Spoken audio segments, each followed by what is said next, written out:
네, 안녕하세요. 책일남 김봉준입니다.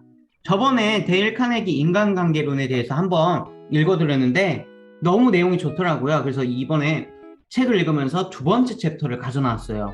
많은 분들이 이걸 읽고 그리고 우리가 책 속에서 지혜를 또 습득할 수 있잖아요. 한번 깨달아 보도록 하겠습니다. 이번 챕터는 인간관계의 핵심 비결입니다. 그러면 먼저 책을 읽어보도록 할게요. 누군가에게 어떤 일을 하게 만드는 방법은 이 세상에 단 하나뿐이다. 혹시 그게 무엇인지 생각해 본 적이 있는가? 그렇다. 단 한 가지 방법뿐이다. 그것은 바로 그 사람이 그 일을 하고 싶도록 만드는 것이다. 이 밖에 다른 방법은 없음을 명심해야 한다. 물론 누구든 옆구리에 총을 들이대서 시계를 풀도록 만들 수 있다. 해고라는 무기를 적절히 쓰면 돌아서서 어쩔지도 모르지만 적어도 보이는 데서는 직원들이 여러분에게 협력하도록 만들 수 있다. 위협하거나 회초리를 들어서 자녀들을 여러분이 원하는 대로 행동하게 만들 수 있다. 하지만 이런 강제적 방법들은 전혀 바람직스럽지 않은 반발을 불러일으키기 마련이다. 사람을 움직이려면 상대가 원하는 것을 해주는 게 유일한 방법이다. 여러분이 원하는 것은 무엇인가? 20세기에 낳은 세계 최고의 심리학자 지그문트 프로이드 박사는 사람들의 모든 행동에는 두 가지 동기가 있다고 말했다. 그것은 성적 충동과 위대한 사람이 되려는 욕망이다. 미국 역사상 가장 심오한 철학자 중 한 사람인 존 듀이는 이것을 약간 다르게 표현했다. 듀이 박사는 인간의 본성에 존재하는 가장 깊은 충동은 인정받는 인물이 되고자 하는 욕망이라고 말했다. 이 구절을 기억해 두기 바란다. 인정받는 인물이 되고자 하는 욕망. 이것은 의미심장한 말이다. 그리고 이 책에서 여러분이 여러 번 접하게 될 말이기도 하다. 사람들이 원하는 것은 무엇인가? 많은 것에 대해서 힘들지 모르겠지만 사람들은 자신이 정말로 원하는 몇 가지에 대해서는 아무도 막을 수 없을 만큼 강하게 갈망한다. 대부분의 사람들이 원하는 욕구에는 다음과 같은 것들이 있다. 건강과 장수, 음식, 수면, 돈과 돈으로 살 수 있는 것들, 내세의 삶, 성적 충족, 자녀들의 행복, 인정받고 있다는 느낌. 이상의 욕구들 중 대부분은 일반적으로 충족된다. 하지만 예외가 하나 있다. 즉 음식이나 수면에 대한 욕구만큼이나 기본적이고 필수적이면서도 좀처럼 충족되지 않은 욕구가 하나 있다는 말이다. 프로이드의 표현을 빌리면 위대한 사람이 되고자 하는 욕구, 뒤의 표현으로는 인정받는 인물이 되고자 하는 욕구가 바로 그것이다. 링컨이 보낸 편지 중에 하나는 이렇게 시작한다. 칭찬을 싫어하는 사람은 없다. 윌리엄 제임스는 인간 본성에서 가장 기본적인 원리는 인정받고자 하는 갈망이다 라고 말했다.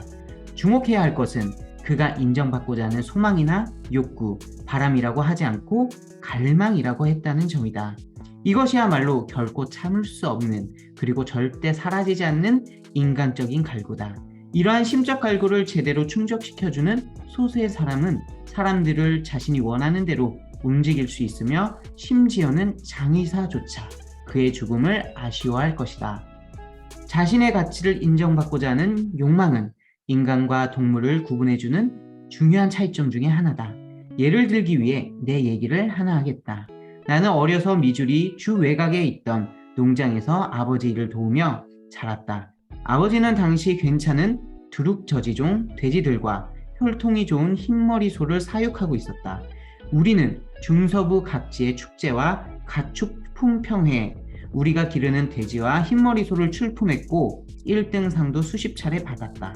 아버지는 1등에게 주어지는 파란 리본을 하얀 모슬린 천에 부착해 두었다가 친구나 손님들이 찾아올 때마다 꺼내서 자랑하곤 했다. 아버지가 파란 리본을 내보일 때면 기다란 모슬린 천의 한쪽 끝은 아버지가 잡고 다른 한쪽 끝은 내가 잡았다. 돼지들은 1등 상을 받건 말건 상관하지 않았다. 하지만 아버지는 그렇지 않았다. 아버지는 1등 상을 통해 자신이 인정받는 사람이라는 느낌을 받았다. 우리 선조들이 인정받는 존재가 되고자 하는 뜨거운 욕구가 없었다면 문명이란 불가능했을 것이다. 그런 욕구가 없었다면 우리도 하등 동물과 다를 바가 없었을 것이다. 가난에 찌들고 교육받지도 못한 야채가게 종업원이 우연히 손에 들어온 법률책을 가지고 공부에 매달린 것도 인정받는 존재가 되고자 하는 욕망 때문이었다. 이 야채 가게 종업원의 이름은 여러분들도 아마 들어보았을 것이다. 그의 이름은 링컨이었다.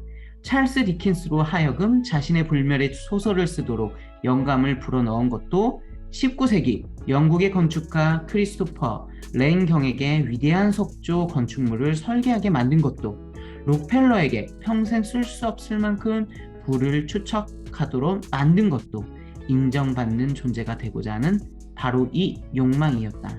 또한 여러분이 사는 동안 동네 최고의 부자가 필요 이상으로 커다란 저택을 짓는 것도 다름 아닌 이 욕망 때문이다. 사람들이 명품을 걸치고 외제차를 타고 침을 튀겨가며 자식 자랑을 하는 것도 바로 이런 욕망에 기인한다. 네, 오늘 이 카네기의 책을 읽어보면 인간은 정말 갈망한다고 하잖아요. 갈구하고 갈망하고 끊임없이 욕망이라는 이 단어를 많이 썼는데요. 사람들이 움직이기 위해서는 동기를 줘야 되는데 누군가에게는 자식 자랑이 될 수 있고 아니면 누군가에게는 돈이 될 수가 있습니다. 그래서 사람들을 만나고 사람들을 관계할 때 그 사람들이 무엇을 원하는지, 그래서 많은 기업들은 니즈를 찾아가잖아요. 그래서 정말 사람을 관계하면서 그 사람이 무엇을 원하는지, 이것이 핵심이라고 생각합니다.